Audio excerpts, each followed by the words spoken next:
Good morning बच्चों। Study with Arun 04 में आपका स्वागत है। आज हम क्लास 10 का एक्सरसाइज 12.2 में क्वेश्चन नंबर 6 देख रहे हैं। क्या क्वेश्चन है, पढ़िए आखिर। ऊंचाई 220 सेंटीमीटर और आधार का व्यास 24 सेंटीमीटर वाले एक बेलन जिस पर ऊंचाई 60 सेंटीमीटर और त्रिज्या 8 सेंटीमीटर वाला एक अन्य बेलन आरोपित है। यानी एक बड़ा बेलन है, उस पर एक छोटा बेलन ऊपर में रखा हुआ है। इससे लोहे का एक स्तंभ बनाया है। इससे क्या बना है? एक लोहे का स्तंभ बनाया गया है। बोला इस स्तंभ का द्रव्यमान ज्ञात कीजिए। इस पूरे स्तंभ का द्रव्यमान क्या होगा वो निकालना है। जबकि दिया है कि 1 सेंटीमीटर क्यूब लोहे का द्रव्यमान बराबर 8 ग्राम होता है। आइए देखते हैं। पहला क्या, ऊंचाई 220 सेंटीमीटर। ऊंचाई एक बेलन लेना है। इस बेलन का ऊंचाई क्या है? यहाँ से लेकर यहाँ तक बड़ा बेलन है। इस बेलन का ऊंचाई जो हमारा है 220 सेंटीमीटर। उसके बाद बोला व्यास 24 सेंटीमीटर। देखिए यहाँ से यहाँ तक पूरा व्यास कितना है? 24। तो त्रिज्या क्या होगा? त्रिज्या यानी बड़ा आर बराबर 24/2 इक्वल टू 12 सेंटीमीटर। यानी ये हमारा क्या हो गया? एक ठो बेलन है। 220 सेंटीमीटर ऊंचाई 220 सेंटीमीटर और आधार का व्यास 24 सेंटीमीटर वाले एक बेलन जिस पर एक बेलन है, ये हो गया। अब बोला उस पर ऊंचाई 60 सेंटीमीटर। इसी पर क्या बोला है? ऊंचाई 60 सेंटीमीटर। इसी पर एक और दूसरा बेलन अध्यारोपित है। इस तरह से एक और बेलन यहाँ पर रखा हुआ है। बेलन रखा बना हुआ है। अब बोला है इस बेलन का ऊंचाई क्या है? 60 सेंटीमीटर। छोटा बेलन है इसलिए उसका ऊंचाई छोटा h रखते हैं। h बराबर कितना है? 60 सेंटीमीटर। और इसका त्रिज्या यहाँ से लेकर यहाँ तक इसका छोटा त्रिज्या कितना है? छोटा बेलन है तो इसका छोटा त्रिज्या r बराबर बोलेंगे 8 सेंटीमीटर। और ये दोनों मिला के एक स्तंभ बना है। तो बोला इस स्तंभ का पूरा द्रव्यमान क्या है वो निकालना है। तो क्या करेंगे? द्रव्यमान निकाल, जिसमें यहाँ दे दिया है कि 1 सेंटीमीटर क्यूब का द्रव्यमान कितना है? 8 ग्राम है। तो पहले बड़ा बेलन का आयतन निकाल लेंगे, उसमें से छोटा बेलन का आयतन जोड़ देंगे। जो हमारा सेंटीमीटर क्यूब में आएगा उसी को क्या करेंगे?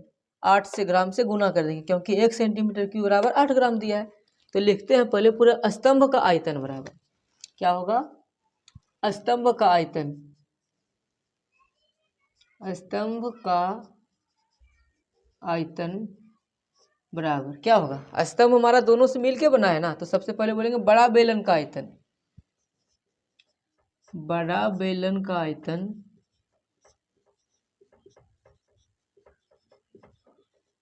प्लस छोटा बेलन का आयतन। ऊपर में छोटा सा है, इसका आयतन निकाल के ये छोटा वाला का जोड़ देंगे।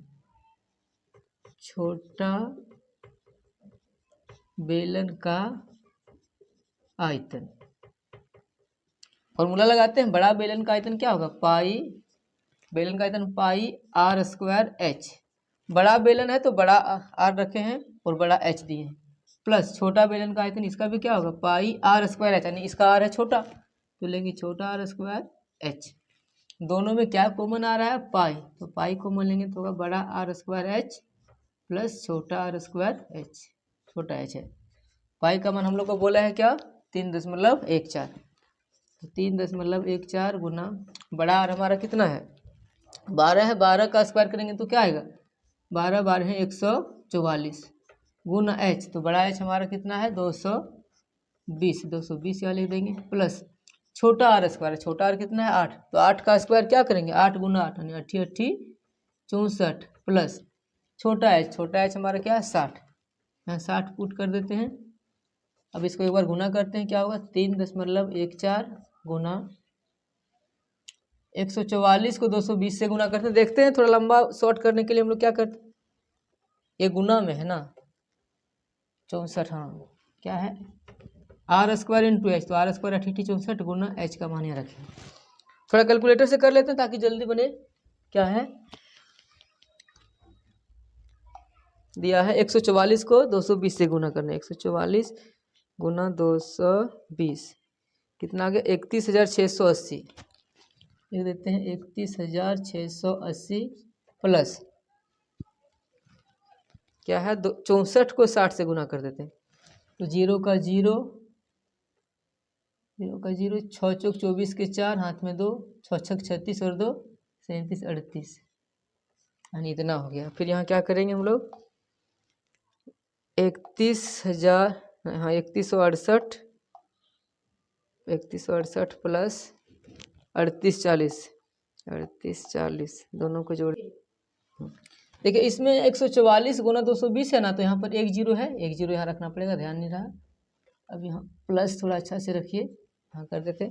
अब दोनों को इसमें जोड़ना, इतना प्लस क्या है 3840, 3840 दोनों को जोड़ेंगे तो आएगा क्या, यहाँ लिख देते हैं क्या है 3.14 गुना, इधर है 31,680 प्लस 3,840, इसको ऐड कर देते हैं। 3.14 गुना, इस दोनों को ऐड कर दीजिए, क्या है दोनों को जोड़ने सारा 35,520। अब यहाँ से भी दोनों को क्या करेंगे, गुना करेंगे, क्या है इस पूरे को गुना करना है हमको 3.14 से, 3.14 से गुना करेंगे तो आएगा 532.8 इतना सेंटीमीटर क्यूब। अब यहाँ क्या बोला है कि 1 सेंटीमीटर क्यूब का द्रव्यमान, यानी क्या बताया कि 1 cm³ बराबर कितना है 8 ग्राम। तो हमारे पास क्या है इतना सेंटीमीटर क्यूब, इकाई, दहाई, सैकड़ा, हजार, 10,000, लाख, 1,11,532 सेंटीमीटर क्यूब है। तो लिखेंगे स्तंभ का कुल द्रव्यमान, क्या बोला लोहे का द्रव्यमान, तो लिख देंगे इसलिए लोहे का द्रव्यमान बराबर, इस पूरे को क्या करेंगे 8 से गुना कर देंगे, यानी 1,11,532.8 गुना 8, इस पूरे को 8 से गुना करेंगे तो क्या आएगा देख लेते हैं ना, गुना 8 करेंगे तो आएगा हमारा 872.28, क्या आएगा 872 नहीं आ रहा, एक मिनट देख लेते रुकिए, क्या है 11,532.8 को गुना करना है 8 से, 892 आ रहा है ना, गड़बड़ देखिए, 892, इकाई, दहाई, सैकड़ा, हजार, 10,000, लाख, 8,92,262.4 इतना क्या हो गया ग्राम। अब इस ग्राम को हमको क्या करना है केजी में बदलना है, तो 1,000 ग्राम में 1 kg होता है, तो क्या करेंगे इस पूरे को हम 1,000 से भागा देंगे तो ये पूरा क्या होगा हमारा किलो में आएगा, यानी 3 जीरो है तो 1 2 3 अंक के बाद पॉइंट दे देंगे तो हमारा आएगा 892.2624 kg। इसको हम लगभग लिख सकते हैं 892 kg लगभग। यही हमारा हुआ क्वेश्चन 6 का सॉल्व। इसी तरह से हम क्वेश्चन नंबर 7 देखते हैं।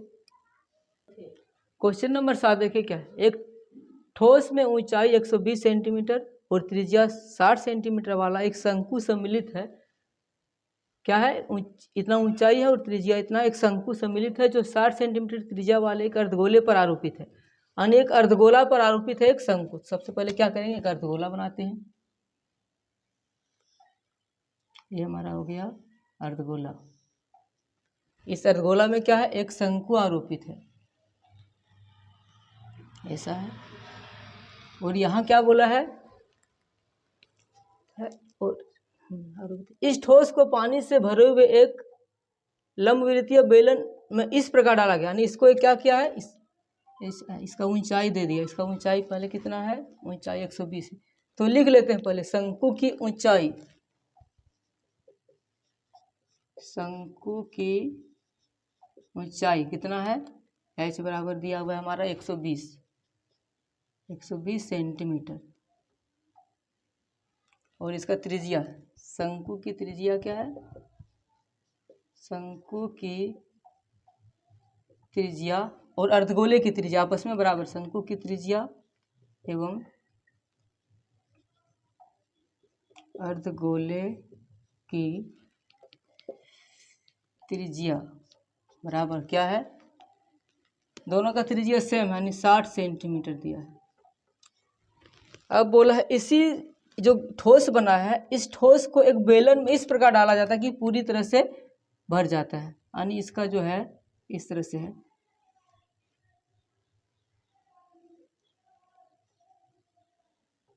इस तरह से है और ये ऐसा है। यानी इस बेलन में इस ठोस को क्या किया, पूरा जो अर्धगोला और शंकु मिला हुआ इसको डाल दिया जाता है और इसमें पूरा पानी भरा हुआ था। तो बोला फुल पूरा पानी भरा हुआ में से इस गोला को डालेंगे तो क्या होगा, पानी बाहर निकल जाएगा। तो इसमें जो शेष पानी बच जाता है उसको हमको निकालना है। तो अब हमारा बेलन, बड़का बेलन देखिए इसका क्या है, यहाँ दिया है कि वृत्तीय बेलन इस प्रकार डाला जाता है कि यह बेलन तली को स्पर्श करे यदि बेलन की त्रिज्या 60 सेंटीमीटर, यानी बड़ा बेलन है तो लिखेंगे बेलन की त्रिज्या, बेलन की त्रिज्या, बेलन का त्रिज्या क्या ये है, यहाँ से लेकर यहाँ तक और यहाँ से लेकर यहाँ तक कितना है 60 सेंटीमीटर। और इसका ऊंचाई क्या है, r बराबर 60 है और इसके साथ इसका ऊंचाई 180 है, h 180 सेंटीमीटर। लिख देते हैं बेलन की ऊंचाई,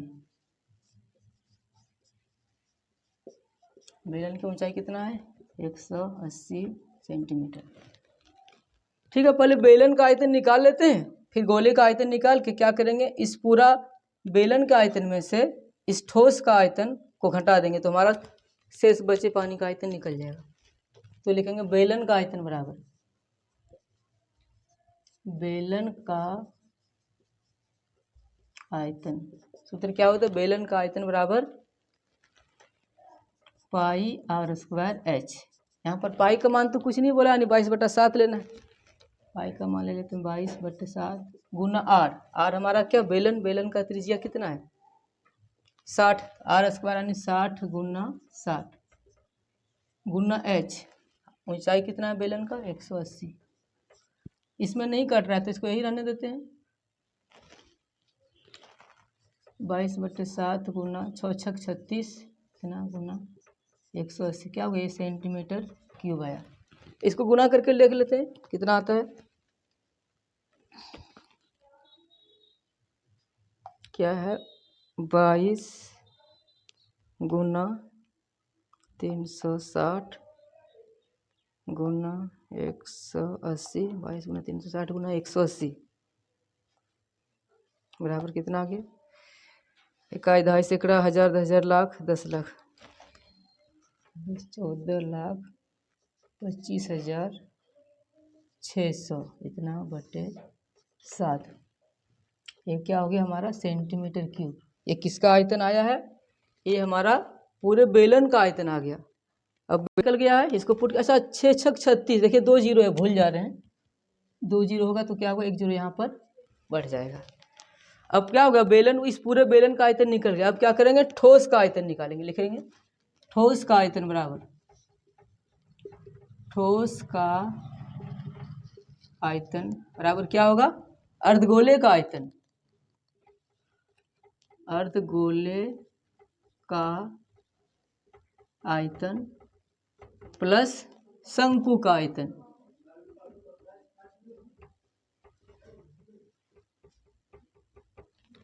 अर्धगोले का आयतन क्या होगा, गोले का होता 4/3 गुना पाई r क्यू, तो इसका 2/3 गुना पाई r क्यू प्लस शंकु का आयतन 1/3 गुना पाई r स्क्वायर h, पाई r स्क्वायर h, 2/3 गुना पाई का मान, ऐसे दो पाई दोनों कॉमन ले लेते हैं, यहाँ पर 1/3 और 1/3, 1/3 पाई कॉमन ले लिए तो यहाँ क्या बचा है r1 r2, इसको कर देंगे अच्छा रहेगा, बचेगा 2 r1 का क्यूब प्लस यहाँ हो जाएगा r2 स्क्वायर का h हो जाएगा। पाई का मान 22/7 और यहाँ 3 रहेगा, इधर क्या 2 × r, ये क्या है हमारा अर्धगोला। तो अर्धगोला का त्रिज्या क्या है, शंकु की त्रिज्या और अर्धगोले की त्रिज्या दोनों का क्या है 60 है, तो यहाँ हो जाएगा हमारा 60 गुना 60 प्लस क्या है ये हमारा r2 हमारा क्या शंकु, तो शंकु का त्रिज्या क्या है, शंकु का अच्छा नहीं अर्धगोले का आयतन निकालिए, हम शंकु का आयतन निकाला ना, शंकु का आयतन 1/3 पाई आर स्क्वायर एच अर्धगोला। ठीक, तो दोनों का तो सेम आएगा, दोनों का आर तो एक ही है ना, सॉरी इसको आर एक ही है तो दोनों का आर क्या होगा, इसमें कॉमन हो जाएगा पूरा, R1 R2 नहीं करेंगे, दोनों क्या है, अर्धगोला और शंकु दोनों क्या है, एक ही में बना है, तो इस दोनों में 1/3 पाई आर स्क्वायर कॉमन ले लेंगे, तो यहाँ बचेगा 2r प्लस यहाँ बचेगा आर स्क्वायर, पाई निकल गया तो सिर्फ बचेगा h। 1/3 पाई का मान 22/7, आर दोनों का आर कितना है, आर है 60, तो यहाँ हो जाएगा 60 × 60 यानी 3600, 2 × आर का मान 60 प्लस एच यानी क्या है, शंकु का ऊंचाई कितना है, इसका शंकु की ऊंचाई 120 है, यहाँ हम 120 लिख देंगे। इसको गुना करते हैं, देखते हैं क्या आता है, 22 × 3600/7 दिया 21, और दोनों को कर दे 6 दूनी 12 120 प्लस यहाँ 120 आ जाएगा, यानी 22 × 3600/21 गुना 120 120 240। अब इसको क्या करते, गुना कर लेते, देखते गुना करके क्या आता है,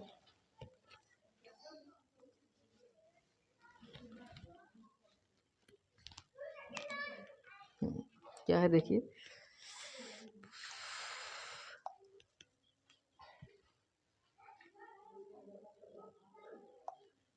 क्या 22 गुना 3 3600 गुना 240 बराबर आ गया हमारा कितना, आ गया 19,000,000/21। इतना को डिवाइड कर देना है हमको कितना से, 21 से,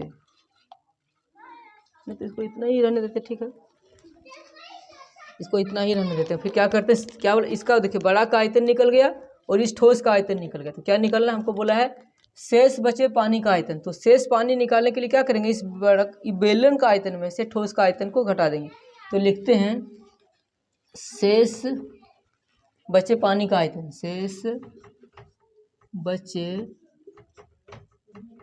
पानी का आयतन बराबर क्या होगा, बेलन का आयतन, इस बेलन में से ठोस को घटाना, बेलन का आयतन, बेलन का आयतन माइनस घटाना है क्या, इस ठोस का आयतन, माइनस ठोस का आयतन। अब बेलन का आयतन हमारा कितना आया है, देखिए बेलन का आयतन ये है, क्या है 14 25 14 25 6,000,000/7, इसमें से घटाना है हमको 19,008,000,000/21, दोनों का एलसीएम लेंगे तो क्या आएगा 21 होगा। इसको पूरा काटेंगे तो क्या आएगा हमारा, देखते हैं एक मिनट, लंबा कैलकुलेशन है इसीलिए इसको थोड़ा देख लेते हैं।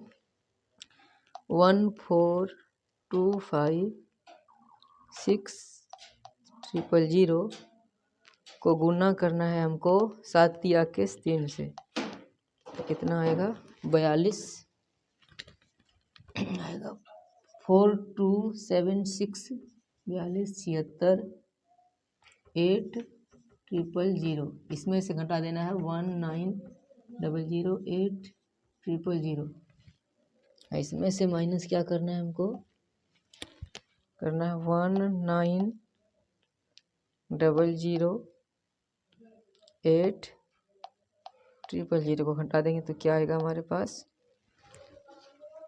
आएगा 2376,000,000 4 जीरो आएगा।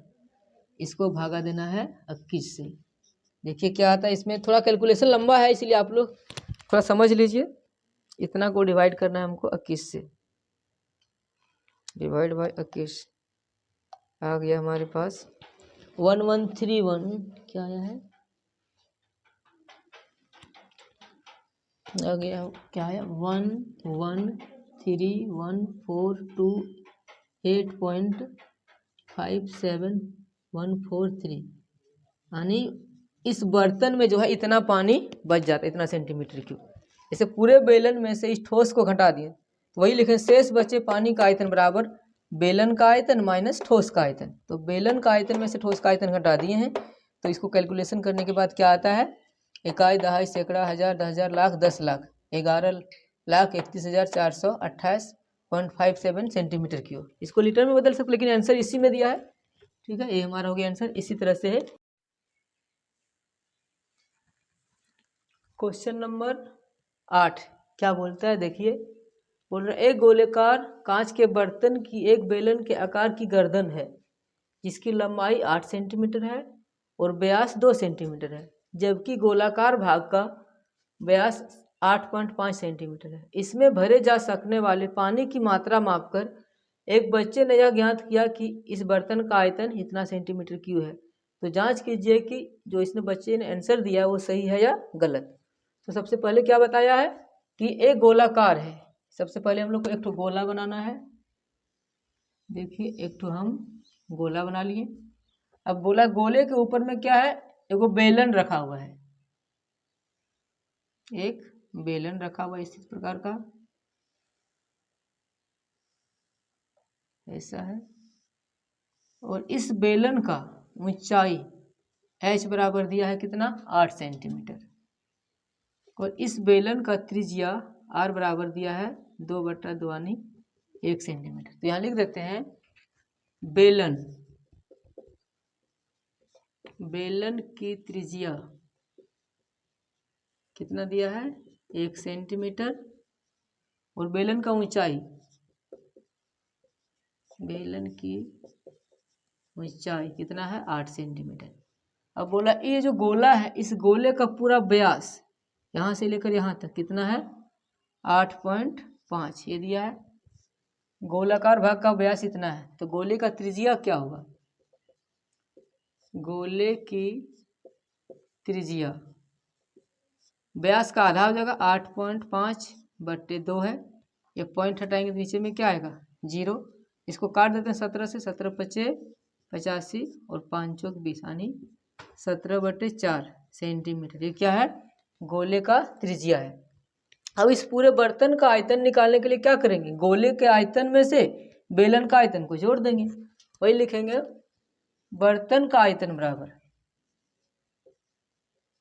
बर्तन का आयतन बराबर क्या होगा, गोले का आयतन, गोले का आयतन प्लस बेलन का आयतन, बेलन का आयतन। गोले का आयतन क्या होता है फॉर्मूला इसका, 4/3 गुना πr³ प्लस बेलन का आयतन होता है πr²h। दोनों का अलग अलग आ रहा है तो इसको r1 कर देते हैं, इसको r2 कर देते हैं। दोनों में पाई कॉमन आ रहा है, पाई कॉमन ले लेते हैं, बचता है 4/3 गुना और r1 का क्यूब प्लस यहाँ r2 का स्क्वायर h। पाई का मान बोला है 3.14 ले लिए, 4/3 गुना, एक क्या है बेलन का आयतन, गोले का आयतन, तो गोले का त्रिज्या क्या है 17/4 यानी 17/4 पे पावर क्या हो जाएगा 3, यानी इसको 17/4 को 3 बार गुना करना है, इतना प्लस r²h यानी r क्या है बेलन का त्रिज्या, तो बेलन का त्रिज्या है 1 यानी 1 का स्क्वायर हो जाएगा गुना h हमारा कितना है 8, बेलन का ऊंचाई 8 है। अब इसको सॉल्व करते हैं। यहाँ पर देखिए क्या है 3.14 गुना, इधर देखिए यहाँ कुछ कटने जैसा है, एक तो कट रहा है, 4 और 4 कट गया, और ऊपर में क्या बचा है 17 गुना 17 गुना 17/4 4×4 16, 16×3 48 इतना प्लस 1 का स्क्वायर 1 रहेगा गुना 8 यानी यहाँ बच जाएगा हमारा 8। इसको गुना करेंगे 3.14 गुना 17 गुना 17, इसको 3 बार गुना करने देख लेते हैं कैलकुलेटर से, लंबा हो जाएगा, नहीं तो 17 गुना 17 आ जाएगा हमारा 4913, 4913 बट्टे में है 48 प्लस 8 क्या है 3.14। इसको यहाँ पर हम एलसीएम ले लेते हैं। कितना है एलसीएम होगा 48, 4913 प्लस यहाँ 1 है, एलसीएम लेंगे 8 1 का 1 48 आएगा। 1 से भाग देंगे 48 गुना 8 80 80 64 के 4 हाथ में 6 80 80 64 80 80 64 के 4 हाथ में 6 8 चौक 32 32 और 6 32 38। इसको जोड़ देते हैं क्या है 3.14 गुना इसको जोड़िए 4 और 3 7 3 7 हो गया 8 और 1 9 3 और 9 9 3 12 के 2 हाथ में 1 4 और 1 5 इतना बट्टे 48 है। इसको कैलकुलेशन कर लेते हैं क्या आ रहा है देखिए यहाँ पर हमारा है 3.14 गुना 5297। इसको गुना करने पर आ रहा है हमारा कितना 16,632.58 बट्टे में 48। अब 48 से इसको भाग देंगे तो क्या आएगा 446। कितना आ रहा है 400 नहीं 300 आ रहा है सॉरी 346.512 इस तरह से आ रहा है इतना। ये क्या हो गया ये सेंटीमीटर क्यूब है। अब देखिए यहाँ पर हमको देखना है कि हमारा बर्तन का आयतन कितना आ गया 346.51 512 आया है और आगे आएगा। तो यार हमको बच्चा ने आंसर क्या दिया है बोला बच्चा ने बताया कि बर्तन का आयतन कितना है 345 है। यहाँ 345 ये बोला है और यहाँ कितना आ रहा है 346। तो क्या बच्चा ने आंसर सही बताया है नहीं गलत है। तो हम लिख देंगे यहाँ क्या बोला है कि उसने उत्तर सही दिया या नहीं। तो लिखना है कि उसने उत्तर गलत उत्तर दिया। बच्चे ने गलत उत्तर दिया यही इसका आंसर होगा। इसी तरह से ये पूरा चैप्टर खत्म हुआ। अब हम नेक्स्ट देखते हैं दूसरा एक्सरसाइज क्या है। Thank you very much. Like और सब्सक्राइब करें।